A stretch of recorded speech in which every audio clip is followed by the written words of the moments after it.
चंदन है इस देश की माटी, तपोभूमि हर ग्राम है। चंदन है इस देश की माटी, तपोभूमि हर ग्राम है। हर बाला देवी की प्रतिमा, बच्चा बच्चा राम है। चंदन है इस देश की माटी, तपोभूमि हर ग्राम है। हर बाला देवी की प्रतिमा, बच्चा बच्चा राम है।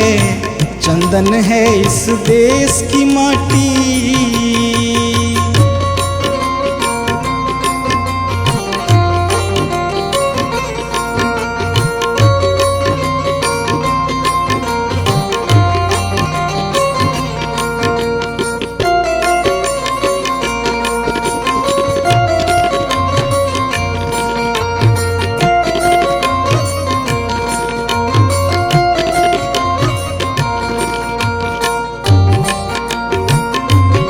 वाह दिवाकर भैया वाह।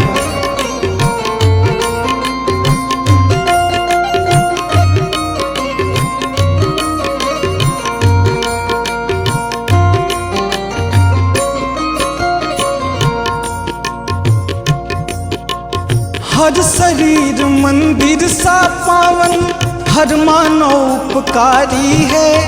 जहाँ सिंह बन गए खिलौने, गाय जहाँ माँ प्यारी है।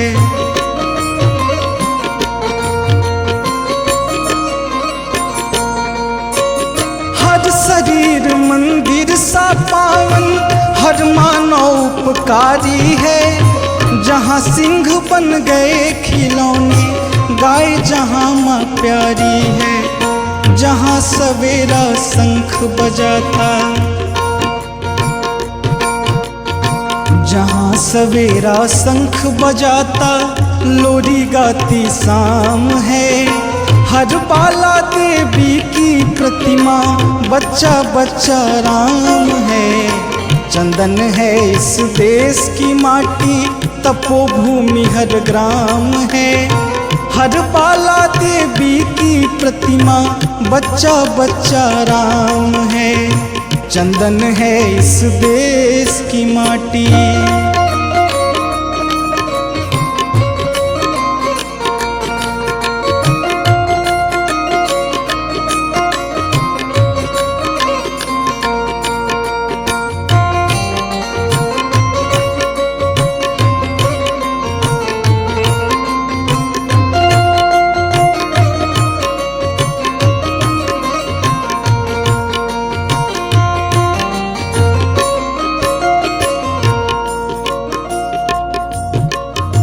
जहाँ कर्म से भाग्य बदलते, श्रम निष्ठा कल्याणी है।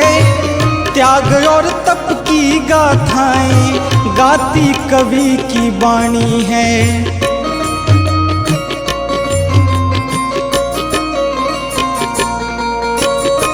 जहाँ कर्म से भाग्य बदलते, श्रम निष्ठा कल्याणी है।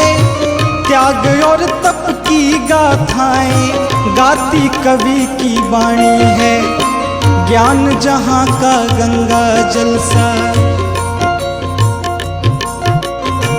ज्ञान जहाँ का गंगा जल सा, निर्मल है अविराम है। हर बाला देवी की प्रतिमा, बच्चा बच्चा राम है। चंदन है इस देश की माटी, तपोभूमि हर ग्राम है। हर बाला देवी की प्रतिमा, बच्चा बच्चा राम है। चंदन है इस देश की माटी।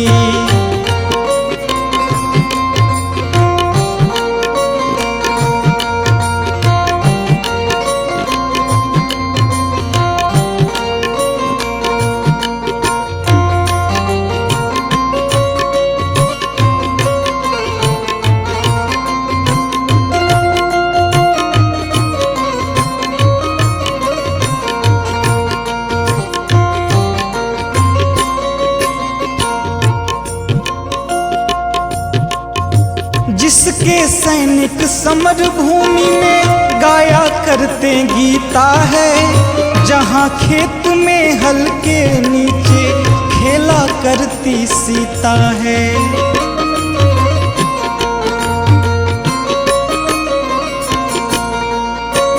जिसके सैनिक समर भूमि में गाया करते गीता है, जहाँ खेत में हल के नीचे खेला करती सीता है।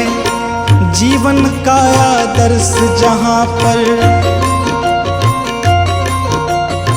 जीवन का आदर्श जहाँ पर परमेश्वर का धाम है। हर बाला देवी की प्रतिमा, बच्चा बच्चा राम है। चंदन है इस देश की माटी, तपोभूमि हर ग्राम है। हर बाला देवी की प्रतिमा, बच्चा बच्चा राम है। हर बाला देवी की प्रतिमा, बच्चा बच्चा राम है। हर बाला देवी की प्रतिमा, बच्चा बच्चा राम है। चंदन है इस देश की माटी।